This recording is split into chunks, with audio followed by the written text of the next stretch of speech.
పూజా మందిరంలోకి ఎలా వచ్చా బావా? అబలా, నువ్వు మనసులో ఆరాధించే దేవుడెవరో నువ్వు పూజించే ఈ దేవుడికి తెలుసు.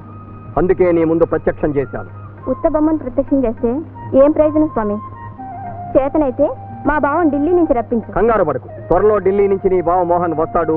నీ మెడలో 3 ముళ్ళు వేసే తేదీ కూడా ఖచ్చితంగా చెప్పే స్వామి.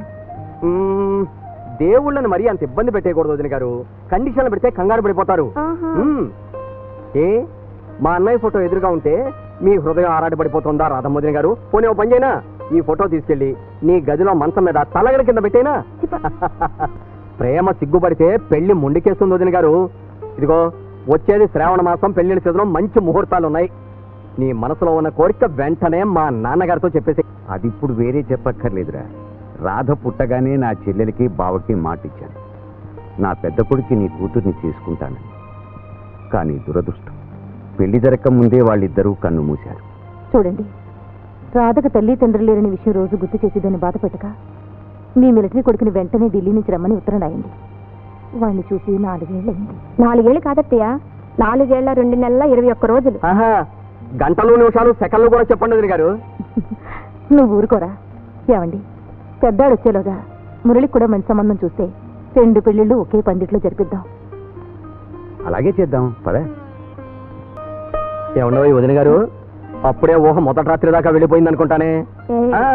ఇదిగో దీన్ని గట్టిగా పట్టుకొని ఒంటి కాళ్ళ మీద నిలబడి దీక్షగా తపస్సు చేయి. అన్నయ్య విమానంలో ఎగురుకుంటూ వచ్చేస్తాడు. విజయ, వీళ్ళు చూస్తుంటే ఎవరు గుర్తొస్తున్నారు తెలుసా? మీ నాన్న కళ్ళ రాఘవరావు గారు గుర్తుకొస్తున్నారు. మావయ్య పోలిక మనోడికి రాకుండా ఉంటుందా? ఏమండి, ఎన్నాళ్ళ నుంచో మిమ్మల్ని అడుగుతున్నాను. మనకు పెళ్ళై 2 సంవత్సరాలు దాటుతుంది. ఒక బిడ్డ కూడా పుట్టాడు. ఇంకా మన విషయం మీ అమ్మా నాన్న వాళ్ళకి తెలియపరచకపోవటం నా తప్పంటావు, ఒప్పుకుంటాను. చూడు విజయ, నాన్నగారు పట్టుదల గల మనిషి, కోపం ఎక్కువ.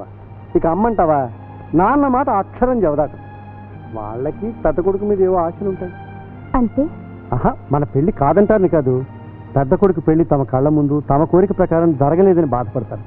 అయినా పర్వాలేదు, ఎప్పుడో ఒకప్పుడు ఒప్పుకుంటారనే నమ్మకం నాకుంది. చూడండి, ఆడది అత్తమామల నీడలో ఆనందంగా కాలం గడపాలని, వాళ్ళ ఆలనా పాలనలో జీవించాలని కలలు కంటుంది. వాళ్ళకు ఒక ఉత్తరం రాసి నిజం చెప్తే నాకు తృప్తి, ఆనందం. అలాగే, సమయం చూసి ఉత్తరం రాస్తాను. ఓకే, సరే. పెరేడీ టైం అవుతుంది, లేవండి. Yes boss. ఏమండి, మర్చిపోయాను. ఈ రోజు మధ్యాహ్నం మా చెల్లాయి రేడియోలో పాట పాడుతుంది. తెలుసా? మధ్యాహ్నం 1:30కి 333.3 మీటర్లు అనగా 970 కిలోహెర్ట్జ్ పై 2వ ప్రసారం వాణి పాటతో ప్రారంభం. చూడు, నేను పెరేడ్ మర్చిపోతానేమో కానీ నీ చెల్లెలు వాణి ప్రోగ్రామ్ మర్చిపోను. Just impossible. ఓకే,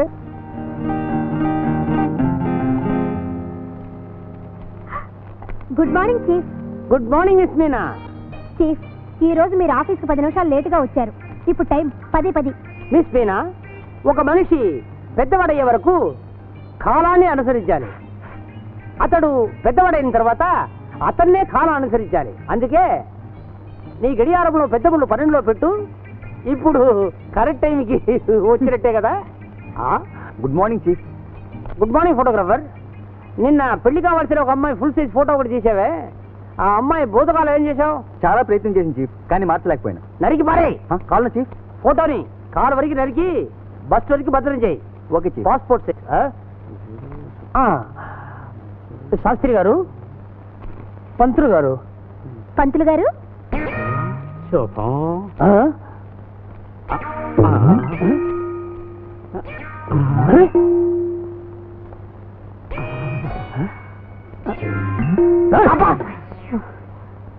మీరు ఇక్కడ ఉన్నారా సార్? నువ్వు ఇక్కడ ఉన్నట్లేదు. ఉండాలిగా. నిన్న ఒక అమ్మాయి జాతకం ఇచ్చానే, సరిగ్గా చూసావా? ఎలా ఉంది? అమ్మాయికి కుజదోషం స్ట్రాంగ్ గా ఉంది సార్. జాతకం మార్చి రాసే. సార్ మహాపాపం సార్. మిస్ మీనా, ఇతను ఉంచుకోవడం మరీ పాపం. ఇతను మార్చే. సార్ జాతకమే మార్చేస్తాను సార్. అందరూ నువ్వు ఉన్నావంటే నా జాతకమే మార్చేటట్టున్నావు. ఏంటయ్యా చూపులు పైకి పోతున్నాయి? ఉన్నావా పోయావా? ఉన్నాను. అమ్మయ్యా. Good morning sir. Good morning. Good morning. ఎవరయ్యా గుర్రంలా ఏడుస్తున్నాడు? ఇతను మనసు విరిగి రైలు కింద పడి ఆత్మహత్య చేసుకోవాలని ప్రయత్నం చేశాడు సార్. బ్రతికున్నాడు? ఏ రైలు రాలేదా? Yes sir. అనుకున్నప్పుడు చావడం చాలా ఈజీ, 1 నిమిషం చాలు. కానీ కావాలన్నప్పుడు మళ్ళీ పుట్టడం చాలా కష్టం, 10 నెలలు కావాలి, అది తల్లి తండ్రి ఉంటే. మరి నాకు అయితే సార్? కంగారు పడకు, మీలాంటి మనుషుల కోసమే సహాయ నిధి సెక్షన్ ఒకటి పెట్టాను. మిస్టర్ సహాయం, సార్, ఇతను నెల తప్పగానే 100 రూపాయలు ఇచ్చేయాలి. నాకు నెల తప్పుడు ఏమిటి సార్? అది కాదయ్యా, ఇది నెల ప్రతి నెల. చాలా థ్యాంక్స్ సార్. ఇదిగా రైలు బండి ఇక్కడ రా.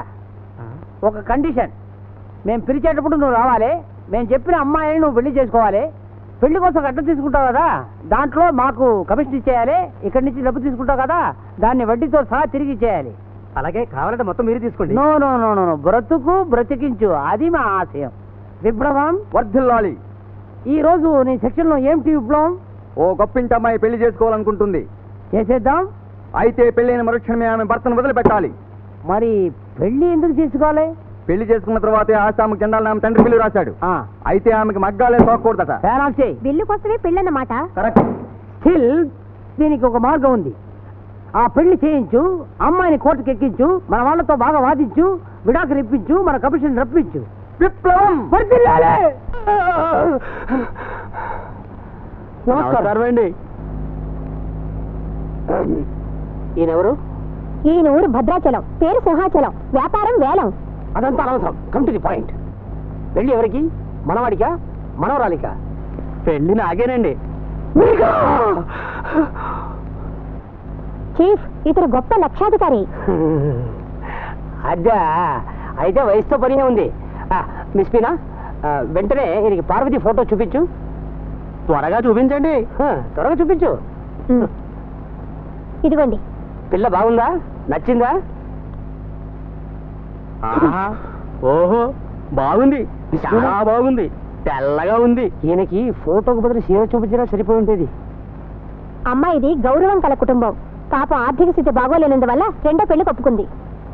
అబ్బా చూడండి, నేను ఎక్కువసేపు కూర్చోలేను, త్వరగా పెళ్లి ఖాయించేయండి.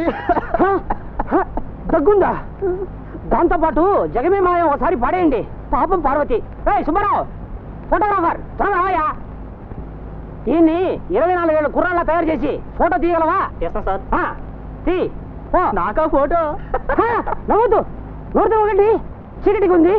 వెళ్ళండి. ఇప్పుడు తీసుకెళ్ళాలి. ఒక రోజు పోయిన తర్వాత 4 మోసుకెళ్ళాలి. ఈయనకి పెళ్ళి మనకు అవుతుందిలే. దండాలండి. ఎవరయ్యా? మా అయ్యగారు మీకు సీట్ ఇమ్మన్నారండి.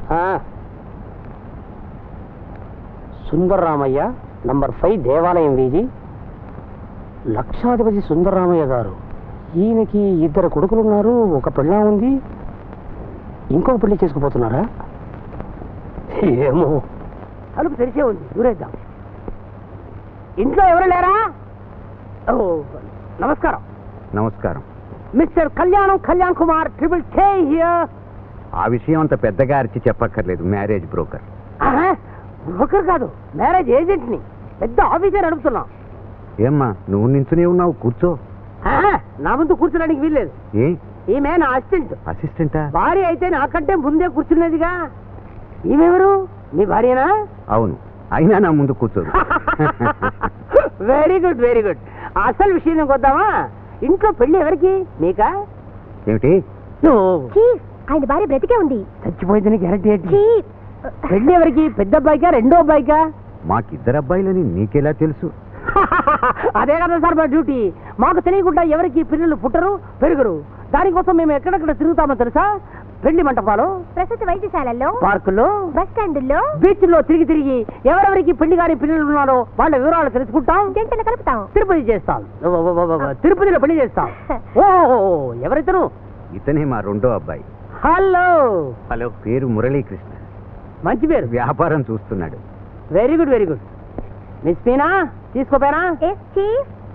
వయసు 21, చదువు BA, వృత్తి బిజినెస్, రంగు ఎరుపు, కళ్ళు 2, ముక్కు 1, ఎత్తు 5.8. వెయిట్ చీఫ్ నీకంటే 10 కేజీలు ఎక్కువ. అంటే 79 అన్నమాట. కరెక్ట్. డబ్బుగా ఇంటమ్మాయి కానక్కర్లేదు, గుణవంతరాలు అయితే చాలు. అది చెప్పవలసింది మీరు కాదు, పెళ్లి కొడుకు. మీకు కాబోయే భార్య ఎలా ఉండాలి? నే చెప్తాను. ఆ అమ్మాయి చక్కగా పాటలు పాడాలి. ఎందుకంటే ఈయనకి మ్యూజిక్ పిచ్చి. పెళ్లి కొడుకు పిచ్చా సరిగ్గా నిలబడు. చీఫ్ ఈయనకి మ్యూజిక్ పిచ్చి. ఓహో ఈజ్ మ్యాడ్ ఆఫ్టర్ మ్యూజిక్ అన్నమాట. ఎటువంటి మ్యూజిక్? కర్ణాటిక, హిందుస్థానియా, పాప, వెస్టర్నా? ఏ సంగీతం అయినా పర్వాలేదు. అమ్మాయి గొంతు రేడియోలో పాడుతుంది చూడండి, వాణి. రాధా నువ్వు ఊరుకో. మీరే ఊరుకోండి, మీరు చెప్పండి. మా బావకి వాణి పాటలంటే చాలా ఇష్టం అండి. అందుకే మా బావకు కాబోయే భార్య వాణిలాగా పాడే అమ్మాయి ఉండాలి. ఓహో అయితే వాడినే ట్రై చేస్తా పోలా? ఏంటి పెళ్లి కొడుకు పారిపోతున్నాడు? ఇక ఆపినా ఆగడు. ఇప్పుడు రేడియోలో వాణి ప్రోగ్రాం ఉందండి. అలాగా?